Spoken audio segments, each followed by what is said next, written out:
Maraming salamat po sa GMA family for welcoming me back. Maraming salamat po sa GMA Public Affairs for giving me this opportunity po.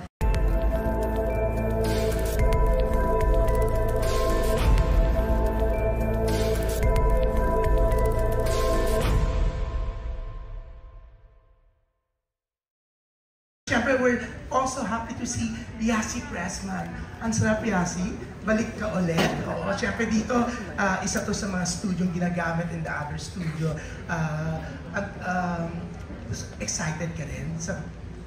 Yes po, Tita June. Very excited. Sinabi ko nga po kanina, maraming salamat po sa GMA family for welcoming me back. Maraming salamat po sa GMA Public Affairs for giving me this opportunity po. Yung kwento po napakaganda at yung experience ko rin po shooting with everybody is really nice kasi humble din po ng mga tao na nakasama po namin. Masarap po magtrabaho kapag everyone's happy and everyone's excited.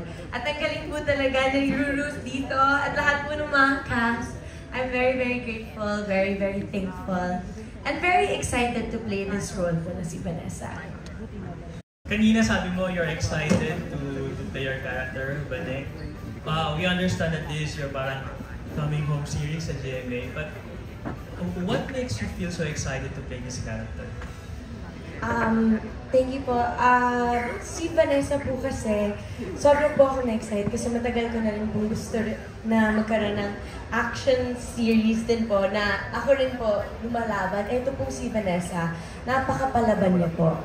Gusto ko po yung pagkakabuo nila na galing po siya sa isang napakahirap na mga pinagdadaanan from a very dark past po na kinailangan niya pong takasan.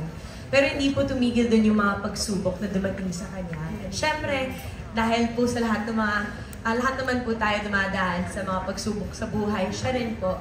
At dahil po doon, kinailangan niya pong maging snatcher. At it's a po yung role na hindi ko pa po nagagawa.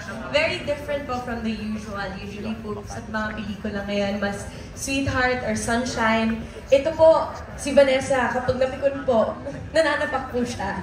Yung ganun pong klaseng angas po ng isang babae. Pero yung mga ginagawa niya po, kahit na minsan nagiging mali dahil po sa pagsasnatch, ginagawa niya lang po yun dahil sa pagmamahal niya po para sa pamilya niya. At laging mabuti po yung laman ng puso niya, kahit minsan nagiging mali. Pero sana maitama sa tamang landas.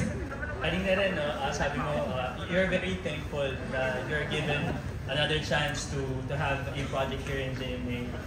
What makes you feel so at home here in GMA? Sinabi ko po sa interview kanina, you don't forget also the places na saan ka galing, diba? At naalala ko po, nung pupunta po ako dito, nung 14 years old pa lang po ako, at nagkakilala po kami ni Ruru na nagkakatrabaho po kami. Gusto ko po talagang maging dancer at dancer lang. Hindi ko po inakalang darating yung mga pagkakataon po na pagbibigyan din po ako ng pagkakataon na maging artista at maging leading lady. And I'm very grateful and very excited to be Ruru's leading lady naman ngayon.